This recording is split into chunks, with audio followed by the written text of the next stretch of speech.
Just to kind of set the record straight, we need to talk about plumb bobbing for just a minute. We've all seen the guys out on tour, probably a good number of you guys all do it. You stand up and you hold the putter and you do this and you do looking at something. Well, there's a couple things wrong with plumb bobbing. Number one, most of the people that plumb bob, I am making the assumption that they think when they hold the putter up, the shaft is hanging perfectly vertical so that they could look in some angle on the green and read something into it. Well, most of the people I see holding up the plumb bob don't even have it close to vertical to the green. And the other thing is, everybody I've asked, what are you looking for when you plumb bob?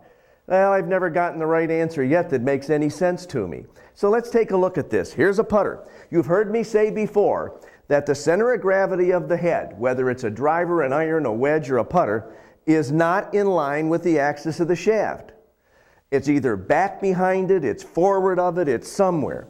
So if I take the putter in this position right here and I hang this into the perfect plumb bob, because the CG's here, this shaft is actually, and I'm going to accentuate this, tilted in this direction by some, on this putter, 2 degrees. Now if I turn the head the other way and I plumb bob so the head's going that way, now I'll accentuate this, the head is some 2 degrees this way. Okay, now let's say I'm going to point the head straight at where I'm putting. So I put the head straight out, and I look now and it's really off, and you can probably see this, it's tilted in that way by almost 5 degrees. So if I turn it the other way, now the shaft is tilted that way by the same 5 degrees. So, I mean, I can check this out. All I got to do is put a magnetic protractor on this thing and read it in whatever configurations it's in. And a good one I'll show you in a second is using a door jamb to line it up with to see where it is. Now, there is a place where I can get this shaft to hang exactly vertical.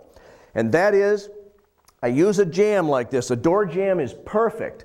And I hold the putter up and I sight it into the door jamb, because we're assuming our door jamb is vertical. And I rotate the putter until this shaft is dead perfect with the door jamb. And it so happens that for me plumb bobbing, this head in this exact position allows this shaft to hang perfectly vertical. So if you plumb bob, do you know on your putter where it's perfectly vertical? And if you do know, would you tell me what you're looking at when you get down and try to figure things out? So take the bulk of all people. We're out there holding a crooked shaft, we're looking at a crooked green, and we're trying to deduct the two differences and figure out which way to make the putt break.